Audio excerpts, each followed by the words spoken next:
नमस्ते सर्वांना। आज मेथीची भाजी बनवणार आहे। धुवून घेतली मेथी तोडून, लसूण मिरची आणि शेंगदाणे। तर शेंगदाणे भाजून घेऊ आपण चांगले।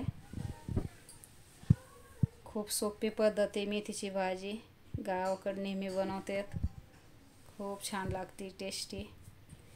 तर शेंगदाणे भाजून झालेत, चांगले खरपूस भाजून घ्या।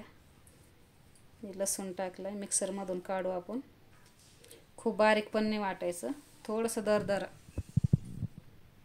मीठ टाका, शेंगदाणे, हिरवी मिरची टाकली सगळं। हे बघा असं वाटून घ्या, जास्त बारीक पण नाही। त्याच्यासाठी एक टमाटर घेतलं मी बारीक कापून। कढईत तेल टाकले, हे टमाटे टाकू आपण, परतू घेऊ। नेहमी थोडं परतून घेत जा कधी पण भाजी, कच्चापणा काढीत जा। आणि हा वाटलेला मसाला आपला, जास्त मसाले नाही, काही नाही या भाजीला। खूप साधी सिंपल भाजी आणि खायला चविष्ट लागते, टेस्टी। तर नक्की बनवा तुम्ही।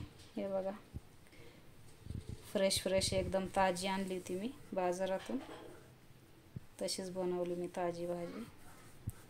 तरी गावाची पद्धत आहे, कधी कधी गावाकडच्या पद्धती पण बनवायला आवडतात, खायला पण आवडतात।